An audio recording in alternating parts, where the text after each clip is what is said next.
Hello guys, welcome to my YouTube channel. और आज की इस वीडियो में मैं आपको बताऊंगा बेन 10 के टॉप 10 मोस्ट पावरफुल एलियंस के बारे में। और मैं आपको हर एलियन की सिर्फ 2 वीकनेस के बारे में बताऊंगा। Number 10, swarm fire. Swarm fire number 10 को इसलिए डिजर्व करता है क्योंकि उसके पास पावरफुल फ्लेम्स है, उसके पास इनक्रेडिबल स्ट्रेंथ और रीजनरेशन की पावर है। अब मैं आपको इसकी पावर एंड एबिलिटीज के बारे में बताऊंगा। First, swarm fire powerful flame throw कर सकता है। सेकेंड, स्वॉर्म फायर अपने किसी भी बॉडी पार्ट को रीजनरेट कर सकता है। थर्ड, स्वॉर्म फायर किसी भी जगह सीड थ्रो करके प्लांट ग्रो कर सकता है और वो अपने हाथों को ऊपर करके भी प्लांट ग्रो कर सकता है। अब मैं आपको इसकी वीकनेस के बारे में बताता हूँ। अगर उसके बॉडी पार्ट्स को कंटिन्यूअसली कट किया जाए तो उसके बॉडी पार्ट्स को रीजनरेट करने से रोका जा सकता है। नंबर 9, ह्यूमंगासॉर। ह्यूमंगासॉर नंबर 9 को इसलिए डिजर्व करता है क्योंकि इसका अल्टीमेट फॉर्म रेगुलर साइज के वेव को डिफीट कर सकता है। अब मैं आपको इसकी पावर एंड एबिलिटीज के बारे में बताऊंगा। फर्स्ट, ह्यूमंगासॉर की स्ट्रेंथ, ड्यूरेबिलिटी, एजिलिटी, कैपेसिटी बहुत ज़्यादा है। थर्ड, अल्टीमेट फॉर्म में आने के बाद इसके पावर्स और भी बढ़ जाते हैं। इसके बैक पर एक प्रोटेक्टिव स्पाइक शेल अटैच हो जाता है और इसका एक हाथ मिसाइल में कन्वर्ट हो जाता है। अब मैं आपको इसकी वीकनेस के बारे में बताता हूँ। फर्स्ट, ह्यूमंगासॉर इलेक्ट्रिसिटी के अगेंस्ट वीक है। ह्यूमंगासॉर बहुत ही स्लो है, इसलिए इसको टारगेट करना बहुत इजी है। Number 8, diamond head. Diamond head number 8 को इसलिए डिजर्व करता है क्योंकि उसके पास इमेंस ड्यूरेबिलिटी है। और एक फैक्ट ये है कि जब ह्यूमंगासॉर विलगेक्स से हार गया था तब डायमंड हेड ने विलगेक्स को हरा दिया था। अब मैं आपको डायमंड हेड की पावर एंड एबिलिटीज के बारे में बताऊंगा। फर्स्ट, डायमंड हेड के पास एनहेंस स्ट्रेंथ है और उसकी ड्यूरेबिलिटी कैपेसिटी बहुत ज़्यादा है। सेकेंड, डायमंड हेड अपने बॉडी से क्रिस्टल थ्रो कर सकता है। थर्ड, डायमंड हेड अपने बॉडी पार्ट्स को रीजनरेट कर सकता है लेकिन कुछ लिमिट तक। फोर्थ, डायमंड हेड किसी भी ऑब्जेक्ट को टच करके क्रिस्टल को स्पाइक आउट कर सकता है और ये अर्थ सरफेस को टच करके क्रिस्टल जनरेट कर सकता है। अब मैं आपको इसकी वीकनेस के बारे में बताता हूँ। फर्स्ट, डायमंड हेड की बॉडी को रीजनरेट करने की पावर लिमिटेड है। सेकेंड, और उसकी बैक साइड पे 2 शार्ट्स हैं जो उसे कहीं भी अटका सकते हैं। Number 7, big chill. Big chill number 7 को इसलिए डिजर्व करता है क्योंकि ये बहुत इंटेलिजेंट है और ये अपने अपोनेंट के आर पार जा सकता है और ये उन्हें फ्रीज भी कर सकता है।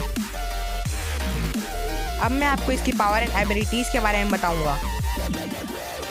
फर्स्ट, बिग चिल अपने ब्रेथ से किसी भी ऑब्जेक्ट या लिविंग थिंग को फ्रीज कर सकता है। सेकेंड, बिग चिल ग्राउंड को टच करके आइस जनरेट कर सकता है।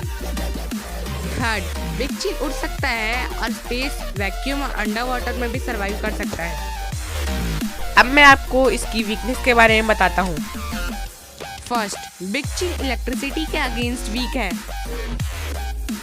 सेकेंड, बिग चिल अपनी ब्रेथ से हिप्नोटिक और साइकोल्यूट्रेंस को अफेक्ट नहीं कर सकता। Number 6, Chromastone. क्रोमास्टोन नंबर 6 को इसलिए डिजर्व करता है क्योंकि उसकी बॉडी इनक्रेडिबल है और उसकी बॉडी किसी भी टाइप के एनर्जी को एब्जॉर्ब कर लेती है। अब मैं आपको इसकी पावर एंड एबिलिटीज के बारे में बताऊंगा। फर्स्ट, क्रोमास्टोन किसी भी एनर्जी को अपने बॉडी के थ्रू पास कर सकता है, वो भी बिना किसी हार्म के। क्रोमास्टोन अपने हाथों का यूज करके लाइट बीम जनरेट कर सकता है लेकिन कुछ लिमिट तक। थर्ड, इसके पास एनहेंस स्ट्रेंथ है और इसकी ड्यूरेबिलिटी कैपेसिटी बहुत ज़्यादा है। फोर्थ, क्रोमास्टोन उड़ सकता है लेकिन रेयर केसेस में, और क्रोमास्टोन उड़ते टाइम मल्टी कलर क्रिस्टल की रेस छोड़ते हुए जाता है।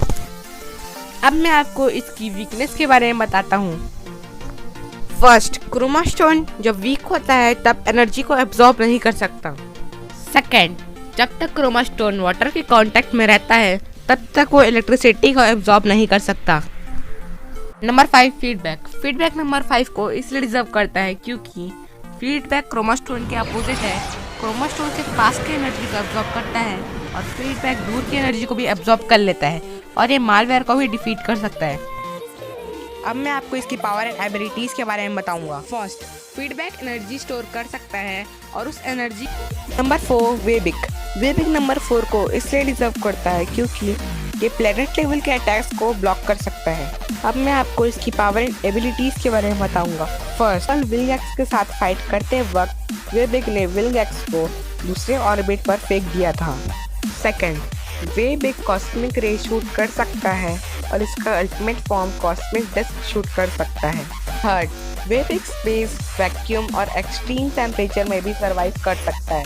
फोर्थ, अल्टीमेट फॉर्म में आने के बाद ये फ्लाई भी कर सकता है। अब मैं आपको वेबिक के वीकनेस के बारे में बताता हूँ। अल्टीमेट वेबिक एसिड रेन के सामने वीक है। सेकेंड, ट्रेम्बीपोलर वेबिक को डिफीट कर सकता है। Number 3, clockwork. क्लॉकवर्क नंबर 3 को इसलिए डिजर्व करता है क्योंकि क्लॉकवर्क टाइम को कंट्रोल कर सकता है। अब मैं आपको इसकी पावर एंड एबिलिटीज के बारे में बताऊंगा। फर्स्ट, क्लॉकवर्क अपने आसपास के टाइम को स्लो डाउन करके दूसरों को ये दिखा सकता है कि वो बहुत स्पीड से मूव करता है। सेकेंड, क्लॉकवर्क अपने सिर पे लगे की को रोटेट करके दूसरों को पास्ट दिखा सकता है। थर्ड, क्लॉकवर्क टाइम ट्रैवल कर सकता है।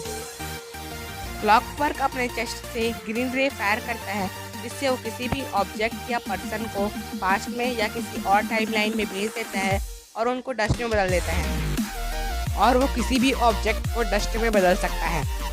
अब मैं आपको इसकी वीकनेस के बारे में बताऊंगा। फर्स्ट, क्लॉकवर्क ड्यूरेबल नहीं है। ओवरलोड लेज़र बीम से उसके हाथ टूट गए थे और बैन में चेंज होने के बाद बैन के हाथ भी टूट गए थे। सेकेंड, क्लॉकवर्क की बॉडी बहुत लार्ज है और उसके पैर बहुत छोटे हैं। इस कारण उस पर स्टेमिना कम है और वो जल्दी थक जाती है। Number 2, Atomics. एटॉमिक्स नंबर 2 को इसलिए डिजर्व करता है क्योंकि वो अल्टीमेट ह्यूमंगसॉर को पूरी तरह रोक सकता है और उसे हरा सकता है। तो अब मैं आपको इसकी पावर एंड एबिलिटीज़ के बारे में बताऊंगा। फर्स्ट, एटॉमिक्स अपने हाथों का यूज़ करके न्यूक्लियर एनर्जी क्रिएट कर सकता है और वो उसे मैनिपुलेट भी कर सकता है। हम इसे चलता फिरता न्यूक्लियर रिएक्टर बोल सकते हैं। सेकेंड, एटॉमिक्स अपने हाथों में लगे सिलेंडर और उसकी चेस्ट पर लगे ओमनिट्रिक्स जैसे शेप से अपने आसपास के ऑब्जेक्ट को मेल्ट कर सकता है। थर्ड, एटॉमिक्स फ्लाई कर सकता है। फोर्थ, एटॉमिक्स इतना पावरफुल है कि सिर्फ एक पंच या एक किक से अल्टीमेट ह्यूमंगसॉर के प्लैनेट को वो एटमॉस्फेयर से दूर भेज सकता है। तो अब मैं आपको इसकी वीकनेस के बारे में बताऊंगा। फर्स्ट, एटॉमिक्स बहुत ही ओवर कॉन्फिडेंट है जो कि उसकी कमजोरी बन सकती है। सेकंड, अगर एटॉमिक्स अपनी एनर्जी ज़्यादा यूज़ करेगा तो वो थक जाएगा जिस कारण उसे हराया जा सकता है। Number 1, alien x. Alien x को मैंने नंबर 1 पर इसलिए रखा है क्योंकि एलियन एक्स बैन का सबसे पावरफुल एलियन है और इसको हराना बहुत मुश्किल है। अब मैं आपको इसकी पावर एंड एबिलिटीज़ के बारे में बताऊंगा। फर्स्ट, एलियन एक्स के पास सुपरमैन जैसी स्ट्रेंथ है, स्पीड है और वो बहुत सहनशील है। Second, alien X time, space, mind, soul, void manipulate कर सकता है। वो अपनी विशेष को पूरी कर सकता है। थर्ड, एलियन एक्स इतना पावरफुल है कि वो पूरी यूनिवर्स को डिस्ट्रॉय कर सकता है और वापस रिक्रिएट भी कर सकता है।